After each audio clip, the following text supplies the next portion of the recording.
So in this video, we're going to be talking about how we can extend our previous discussion of Coulombs Law to describe distributions of charge.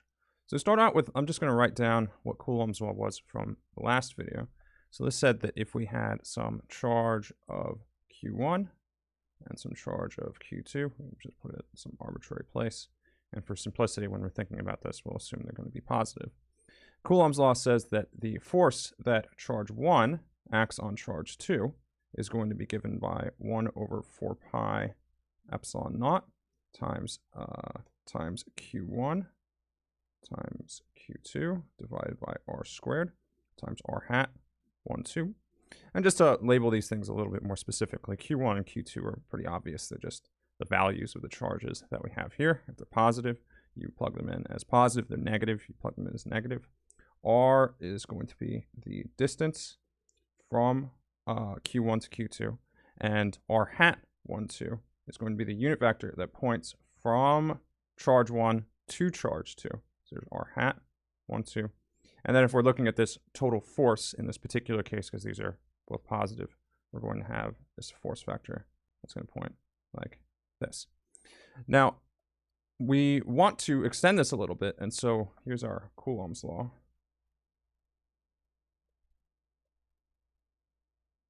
So in order to do that, first let's talk about the superposition principle again.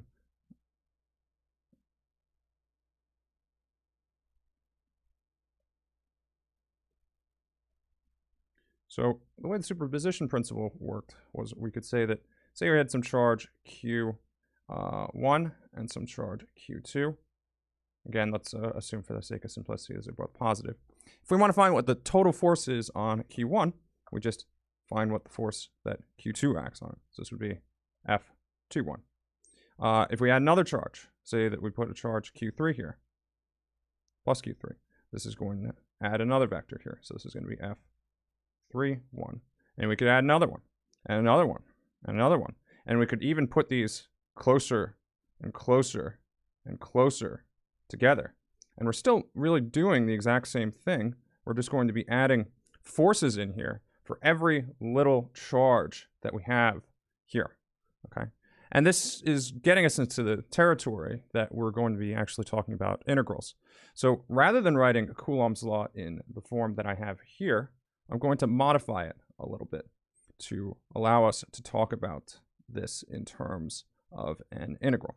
So in order to do that, what we're going to do is we're going to say that we're going to look at the infinitesimal form. So the infinitesimal form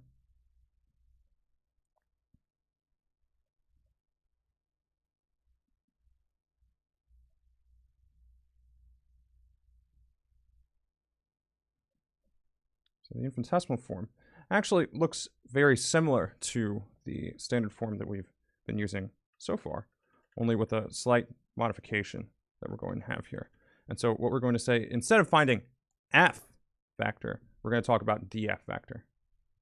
df. So it's a tiny little piece of the force is going to be equal to 1 divided by 4 pi epsilon naught, that part stays the same, times some capital Q times some little piece of charge, dq, divided by r squared times r hat.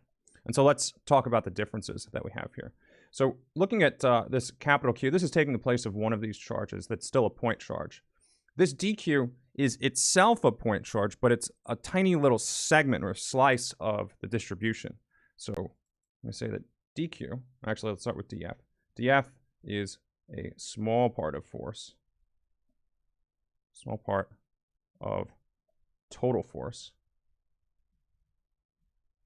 dq, small piece of charge. R is the distance from dq to q. And we'll note, and we'll see when I'm doing an example here, I'm setting up an example that all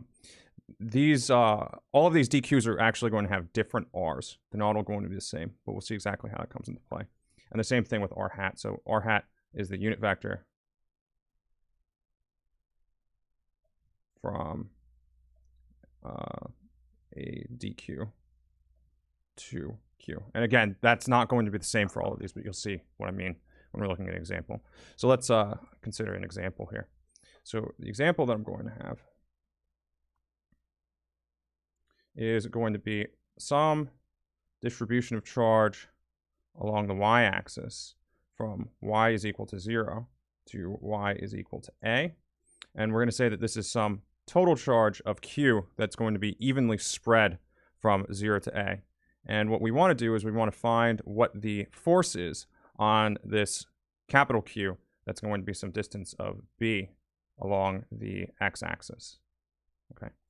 So in order to do that, what we want to do is we want to draw on this picture a little bit. I'm going to use a different color to make this really explicit. So we have all of these little dq's here, right? This distribution of charge is really just a sum of tiny, tiny little pieces. And all of them are going to have some force, dF, that is going to act here. And so if you can consider all of these, I don't want to make this too messy, but you have all of these tiny little dq's. And you see actually, like I said, that the vector that points from here to here is different, and the r's are going to be different. So we're going to have to take that into consideration when we're looking at this.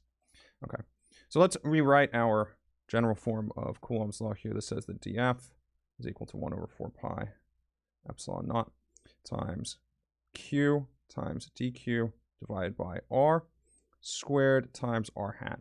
And so really there are three things we need to determine. We need to determine dq, we need to determine r, and we need to determine r hat. Okay, so in order to do that, let's first look at dq.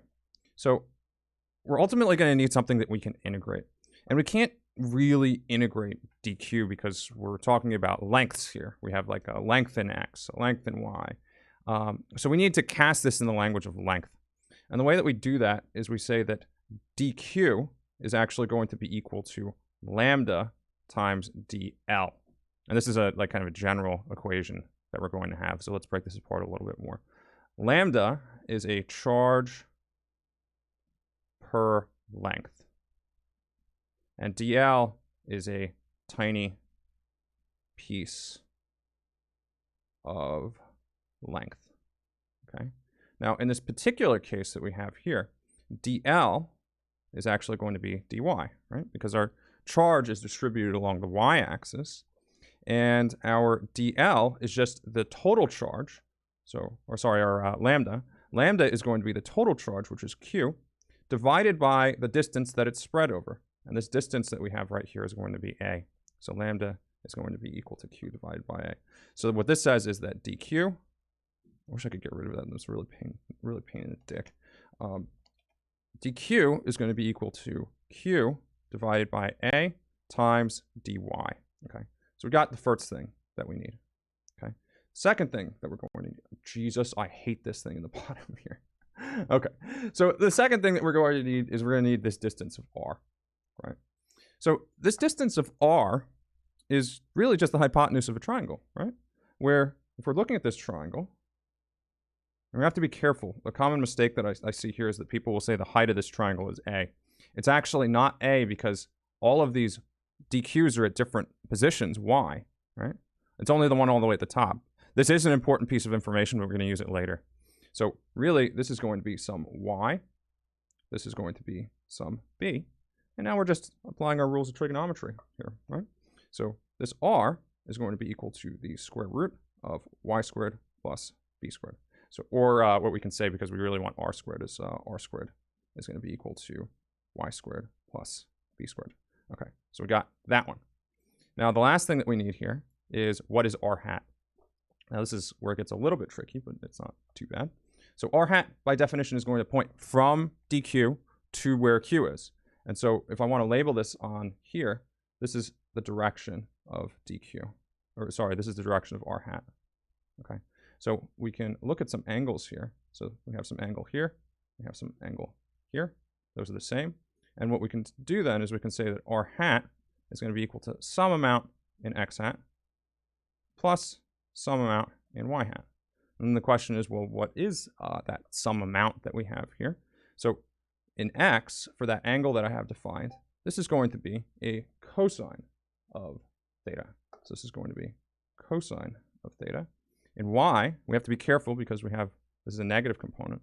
This is going to be minus sine of theta times y hat. But we have to be careful here because we can't just introduce this angle theta because it's not something that we're given. Now what we need to do is we need to explicitly write what is cosine of theta? What is sine of theta? So we can do that by looking at our triangle here, and we can say that cosine of theta is going to be equal to b divided by r, and sine of theta is going to be equal to y divided by r. And what we can do, again, just to write down what we have here, so this is going to say that r hat is going to be equal to b divided by r x hat minus y divided by r times y hat. And so just to write our equation again, df is equal to 1 over 4 pi epsilon naught q dq divided by r squared r hat. And we have all three of the things that we need. So we just need to plug this in, and then there'll be one more step because we have to actually set the integral up. This is an example of an integral I wouldn't have you evaluate, by the way. But we'll see why when we get there. So we're going to have df is going to be equal to 1 over 4 pi epsilon naught. And I'm just going to collect some terms. You can check this to see that it's the case. But we have q times, this is going to be b x hat divided by, this is y squared plus b squared to the 3 halves. Make sure you check to see why that I'm saying that. Minus y divided by y squared plus b squared to the 3 halves. And I would check this. I'm doing this kind of quickly, and this is a case of do as I say, not as I do, because I've done this a lot more. Try not to collect terms as quickly as I did here, but I'm trying to get to a point without doing too much algebra. So we're almost there. So this tells us what a dq is, and we lost our dq here. So we also have a q divided by a times dy. And the reason you can see that is I have an infinitesimal here. I need an infinitesimal on this side. These are checks that you should be doing as you're going through. You can prevent mistakes that way. So we're almost there. We have what df is, but we want what f is. And so in order to do that, what we need to do is we need to integrate. So we integrate. Now, what this is going to say is f vector is going to be equal to, I'm going to factor out everything that's a constant here. This is going to be q divided by 4 pi epsilon naught a times the integral b x hat over y squared plus b squared to the 3 halves minus y hat divided by y squared plus b squared times 3 halves. And then the whole thing times dy. Okay. Now we're missing something, and that is the limits of integration. Because we have to think about where does charge start? Where does the charge end in terms of y? This charge is going to start from y is equal to 0 and go up to y is equal to a. Because, we go all the way back to our picture, we have, this is starting at y is equal to 0, and it's going up to y is equal to a. And so I did this very quickly. Check this. I don't know. It might be incorrect because I didn't want to spend time on algebra because there were points that I wanted to make.